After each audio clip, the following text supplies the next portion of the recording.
Un saludo muy especial a cada una de las personas a quienes llegan estas notas de la hermana Elena G. de White, que espero sean de aprendizaje y gran bendición para sus vidas. Escuela Sabática, Lección 9, tercer trimestre del año 2020. Sábado 22 de agosto. Desarrollar una actitud ganadora. El ministerio de Cristo estaba en notable contraste con los de los ancianos judíos. La consideración por la tradición y el formalismo que manifestaban estos había destruido toda verdadera libertad de pensamiento o acción. Vivían en continuo temor de la contaminación. Para evitar el contacto con lo inmundo, se mantenían apartados no solo de los gentiles, sino de la mayoría de su propio pueblo, sin tratar de beneficiarlos ni de ganar su amistad. Espaciándose constantemente en esos asuntos, habían empequeñecido sus intelectos y estrechado la órbita de su vida. Su ejemplo estimulaba el egoísmo y la intolerancia entre todas las clases del pueblo. Jesús empezó la obra de reforma poniéndose en una relación de estrecha simpatía con la humanidad. Aunque manifestaba la mayor reverencia por la ley de Dios, reprendía la presuntuosa piedad de los fariseos y trataba de libertar a la gente de las reglas sin sentido que la ligaban. Procuraba quebrantar las barreras que separaban las diferentes clases de la sociedad, a fin de unir a los hombres como hijos de una sola familia. Su asistencia a las bodas estaba destinada a ser un paso hacia la obtención de este fin. El deseado de todas las gentes, página 124. Jesús vino a este mundo en humildad, era de familia pobre, la majestad de los cielos, el Rey de gloria, el jefe de las huestes angelicales, se rebajó hasta aceptar la humanidad y escogió una vida de pobreza y humillación. No tuvo oportunidades que no tengan los pobres. El trabajo rudo, las penurias y privaciones eran parte de su suerte diaria. Las zorras tienen cuevas, decía, y las aves de los cielos nidos, mas el Hijo del Hombre no tiene donde recline la cabeza. Lucas 9:58. Jesús no buscó la admiración ni los aplausos de los hombres, no mandó ejército alguno, no gobernó reino terrenal alguno. No corrió tras los favores de los ricos y de aquellos a quienes el mundo honra. No procuró figurar entre los caudillos de la nación. Vivió entre la gente humilde. No tuvo en cuenta las distinciones artificiosas de la sociedad. Desdeñó la aristocracia de nacimiento, fortuna, talento, instrucción y categoría social. Comía con publicanos y pecadores y andaba entre la plebe, no para rebajarse y hacerse rastrero con ella, sino para enseñarles sanos principios por medio de preceptos y ejemplo, y para elevarla por encima de su mundanalidad y vileza. El Ministerio de Curación, páginas 149 y 150. En esta época nuestra, las oportunidades para tratar con hombres y mujeres de todas clases y de muchas nacionalidades son aún mayores que en los días de Israel. Las avenidas de tránsito se han multiplicado 1000 veces.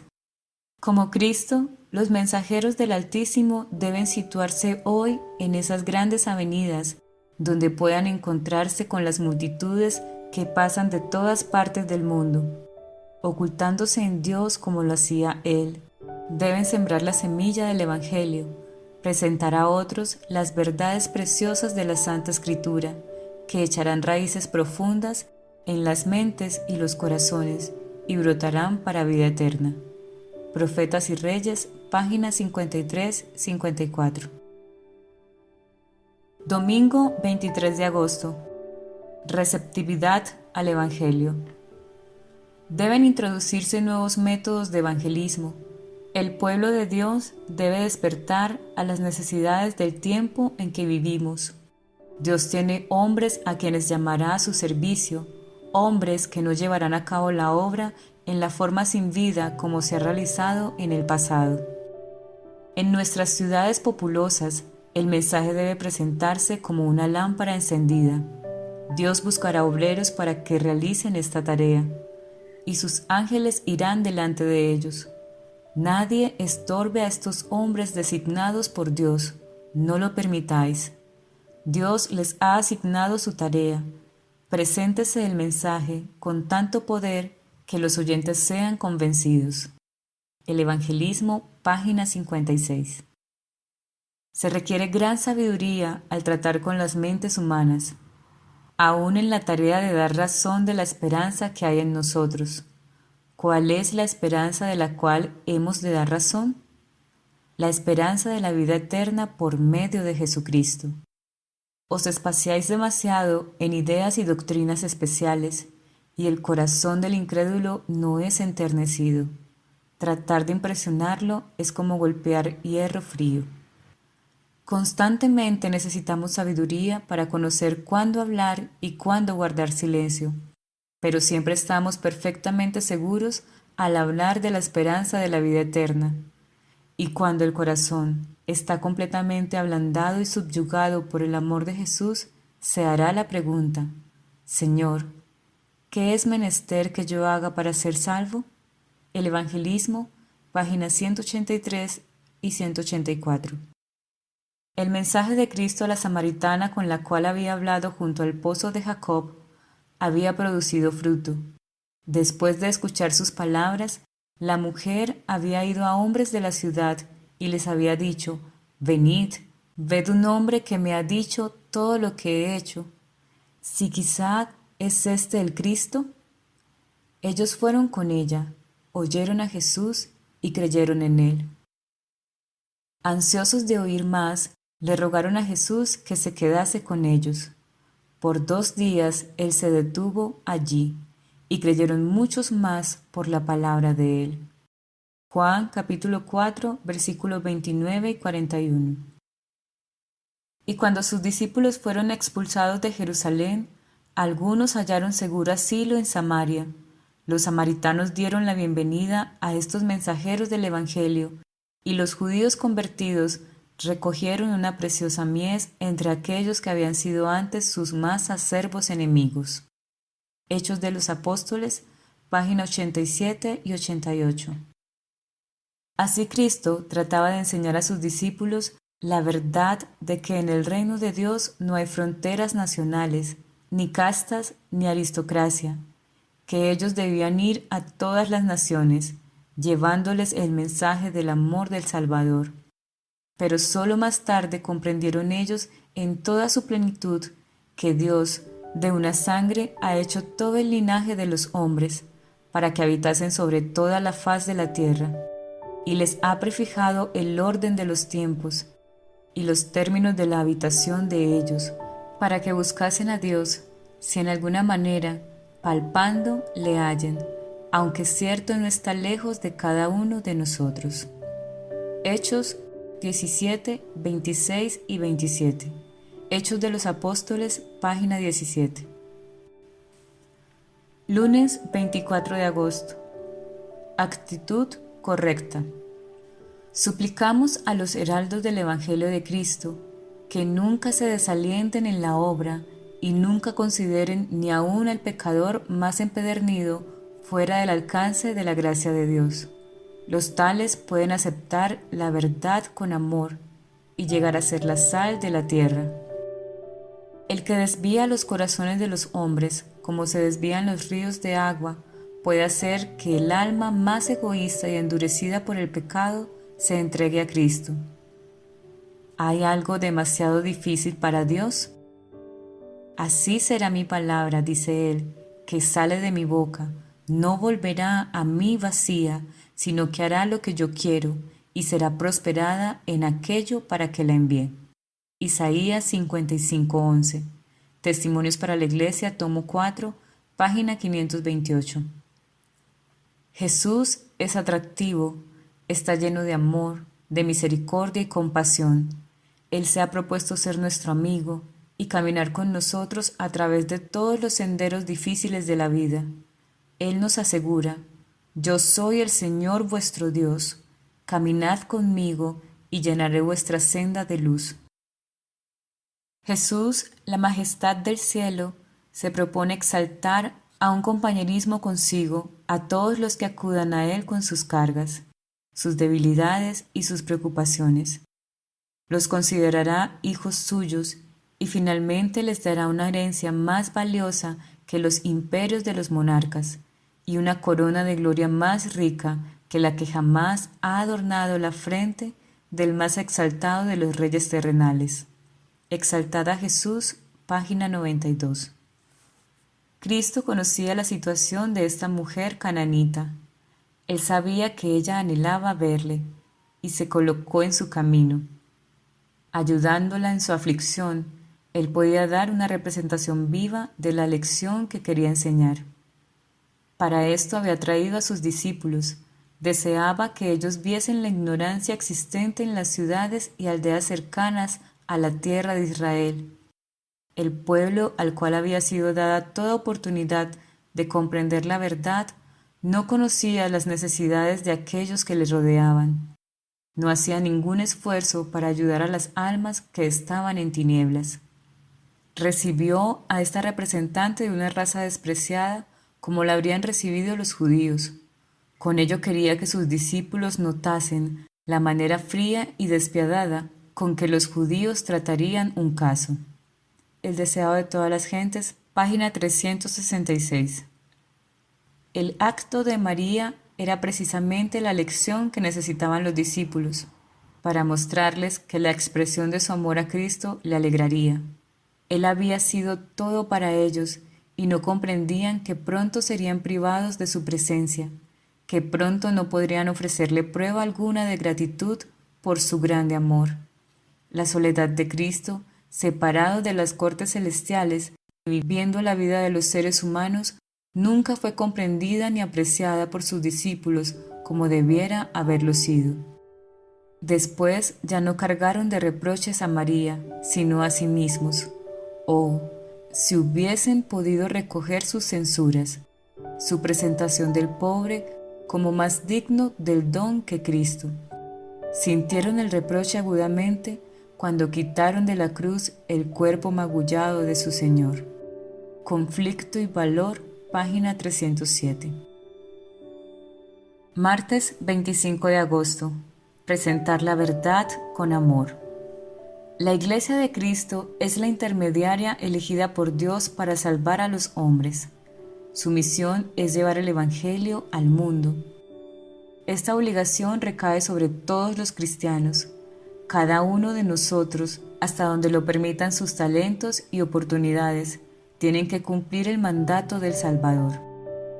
El amor de Cristo que nos ha sido revelado nos hace deudores de cuantos no lo conocen. Dios nos dio luz, no solo para nosotros, sino para que la derramemos sobre ellos. No necesitamos ir a tierras de paganos, ni aún dejar el estrecho círculo del hogar, si allí nos retiene el deber a fin de trabajar por Cristo. Podemos hacerlo en el seno del hogar, en la iglesia, entre aquellos con quienes nos asociamos y con quienes negociamos. Nuestro Salvador pasó la mayor parte de su vida terrenal trabajando pacientemente en la carpintería de Nazaret. Los ángeles ministradores acompañaban al Señor de la vida mientras caminaba con campesinos y labradores, desconocido y sin honores. Estaba cumpliendo su misión tan fielmente mientras trabajaba en su humilde oficio como cuando sanaba a los enfermos y andaba sobre las olas tempestuosas del mar de Galilea. Así también nosotros, en los deberes más humildes y en las posiciones más bajas de la vida, podemos andar y trabajar con Jesús. El camino a Cristo, página 81 y 82. En su segunda carta a los tesalonicenses, Pablo procuró corregir su errónea comprensión de la enseñanza que les había dado y trató de presentarles lo que en verdad creía. Expresó de nuevo su confianza en la integridad de ellos, así como su gratitud, porque la fe de ellos era fuerte y porque abundaba en amor mutuo y para con la causa de su Señor. Les dijo que los presentaba a otras iglesias como ejemplo de la fe paciente y perseverante que soporta valerosamente persecución y tribulación, y dirigió su atención hacia el tiempo de la segunda venida de Cristo, cuando el pueblo de Dios descansará de todos sus cuidados y perplejidades. Los Hechos de los Apóstoles, página 214. El Salvador nos invita a realizar esfuerzos pacientes y perseverantes en favor de millones de personas esparcidas en todo país, que perecen en sus pecados como náufragos en una playa desierta. Los que quieran participar de la gloria de Cristo deben también tomar parte en su ministerio y ayudar a los débiles, a los desdichados y desanimados. Hagan de la vida de Jesús su estudio constante a aquellos que emprenden esta obra. Sean animados de un celo intenso y empleen todas sus aptitudes en el servicio del Señor. Los esfuerzos sinceros y exentos de egoísmo obtendrán preciosos resultados. Es del gran Maestro de quien los obreros recibirán su mejor educación, pero los que no comuniquen a otros la luz recibida verán un día que han experimentado una pérdida espantosa. Testimonios para la Iglesia, tomo 9, página 26. Miércoles 26 de agosto. El fundamento de la aceptación. A pesar de la condición corrupta en que se encuentra la sociedad de hoy, en ella hay almas capaces de cosas mejores, almas representadas por Cristo bajo el símbolo de la perla perdida. Cristo lo dio todo con el fin de buscar y salvar todo lo que se había perdido y rescatar la perla que había valorado a un precio infinito. ¿Qué estamos listos a hacer a fin de colaborar con Él en esta tarea? ¿Qué sacrificio estamos dispuestos a realizar? Cuando consideramos que Cristo murió por los impíos cuando eran todavía pecadores, podemos comprender cuán dispuesto y aún ansioso está para bendecirnos, de modo que nosotros también podamos ser una bendición para otros. Exaltada Jesús, página 347. El que no ama no ha conocido a Dios, porque Dios es amor. En esto se mostró el amor de Dios para con nosotros, en que Dios envió a su Hijo unigénito al mundo, para que vivamos por Él. En esto consiste el amor, no en que nosotros hayamos amado a Dios, sino en que Él nos amó a nosotros, y envió a su Hijo en propiciación por nuestros pecados. Amados, si Dios nos ha amado así, debemos también nosotros amarnos unos a otros. Nadie ha visto jamás a Dios. Si nos amamos unos a otros, Dios permanece en nosotros, y su amor se ha perfeccionado en nosotros. En esto conocemos que permanecemos en Él, y Él en nosotros, en que nos ha dado de su Espíritu. Esta es precisamente la obra que el Señor ha dispuesto, que el mensaje que Él ha dado a sus siervos realice en la mente y en el corazón de todo agente humano. Es la vida perpetua de la Iglesia el que sus miembros amen a Dios en forma suprema y amen a los demás como se aman a sí mismos. La palabra de Dios es nuestra norma, pero cuán lejos de ella se ha apartado su pueblo profeso. Nuestra fe religiosa debe ser no solo teórica, sino práctica. La religión pura y sin mancha no nos permitirá pisotear los derechos de la más pequeña de las criaturas de Dios, mucho menos de los miembros de su cuerpo y los miembros de nuestra propia familia. Dios es amor, y quien quiera que mora en Él, vive en amor.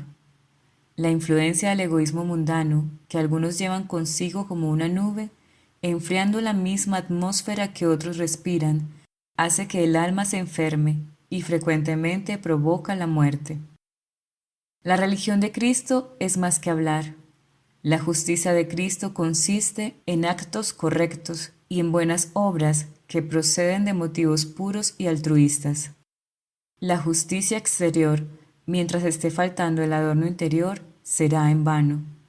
Si no tenemos la luz y el amor de Dios, no somos sus hijos. Si no recogemos con Cristo, esparcimos. Todos ejercemos una influencia, y esa influencia afecta el destino de otros para su bien presente y futuro o para su pérdida eterna. Testimonios para la Iglesia, tomo 3, página 580. Jueves 27 de agosto. Verdad presentada con amor. Emplazando a Timoteo ante el tribunal de Dios, Pablo le pide que predique la palabra, no los dichos y costumbres de los hombres, que esté listo para testificar por Dios cuando quiera que se le presente la oportunidad, ante grandes congregaciones y círculos privados, al lado del camino o del hogar, a amigos y enemigos, en seguridad o expuesto a penuria y peligros, oprobio y pérdida. Temiendo que la disposición mansa y acomodaticia de Timoteo lo indujese a rehuir una parte esencial de su obra, Pablo lo exhortó a ser fiel en reprender el pecado, hasta en reprender vivamente a los que fuesen culpables de graves males. Sin embargo, había de hacerlo con toda paciencia y doctrina. Había de revelar la paciencia y el amor de Cristo, explicando y reforzando sus reprensiones por las verdades de la palabra. Odiar y reprender el pecado y al mismo tiempo demostrar compasión y ternura por el pecador es una tarea difícil. Cuanto más fervientes sean nuestros esfuerzos para alcanzar la santidad del corazón y la vida, tanto más aguda será nuestra percepción del pecado y más decididamente lo desaprobaremos. Debemos ponernos en guardia contra la indebida severidad hacia el que hace mal, pero también debemos cuidar de no perder de vista el carácter excesivamente pecaminoso del pecado. Hay que manifestar la paciencia que mostró Cristo hacia el que yerra, pero también existe el peligro de manifestar tanta tolerancia para con su error que él no se considere merecedor de la reprensión y rechace a ésta por inoportuna e injusta. Obreros Evangélicos, página 30 y 31. En la parábola, los primeros obreros convinieron en trabajar por una suma estipulada y recibieron la cantidad que se había especificado, nada más. Los que fueron ajustados más tarde creyeron en la promesa del patrón: os daré lo que fuere justo. Mostraron su confianza en él y, no haciendo ninguna pregunta con respecto a su salario, confiaron en su justicia y equidad, y fueron recompensados, no de acuerdo con la cantidad de su trabajo, sino según la generosidad de su propósito. Así, Dios quiere que confiemos en aquel que justifica al impío, concede su recompensa no de acuerdo con nuestro mérito, sino según su propio propósito, que hizo en Cristo Jesús nuestro Señor. Efesios 3:11. No por obras de justicia que nosotros habíamos hecho, mas por su misericordia nos salvó. Tito 3:5. Y en favor de aquellos que confían en Él obrará, mucho más abundantemente de lo que pedimos o entendemos. Efesios 3:20. Palabras de vida del Gran Maestro, página 328. Cuando nuestro carácter no conocía el amor y éramos aborrecibles y nos aborrecíamos unos a otros, nuestro Padre Celestial tuvo compasión de nosotros. Cuando se manifestó la bondad de Dios nuestro Salvador y su amor para con los hombres, nos salvó, no por obras de justicia que nosotros habíamos hecho, sino por su misericordia. Tito capítulo 3, versículo 3 al 5. Si recibimos su amor, nos hará igualmente tiernos y bondadosos, no solo con quienes nos agradan, sino también con los más defectuosos, errantes y pecaminosos. Los hijos de Dios son aquellos que participan de su naturaleza. No es la posición mundanal, ni el nacimiento, ni la nacionalidad, ni los privilegios religiosos lo que prueba que somos miembros de la familia de Dios. Es el amor, un amor que abarca a toda la humanidad. Aún los pecadores cuyos corazones no estén herméticamente cerrados al Espíritu de Dios responden a la bondad. Así como pueden responder al odio con el odio, también corresponderán al amor con el amor. Solamente el Espíritu de Dios devuelve el amor por odio. El ser bondadoso con los ingratos y los malos, el hacer lo bueno sin esperar recompensa, Es la insignia de la realeza del cielo, la señal segura mediante la cual los hijos del Altísimo revelan su elevada vocación. El discurso maestro de Jesucristo, página 65. Mis queridos hermanos, pidamos al Señor que por favor cambie este corazón de carne por uno enteramente nuevo, lleno de su amor y su Santo Espíritu, que transforme nuestro carácter, que sea conforme a su corazón, que no calle más, sino que hable siempre su palabra a este mundo en confusión. El Señor nos dé su bendición y ponga en nosotros humildad y el gozo de participar en su misión. El Señor los dirija en este día.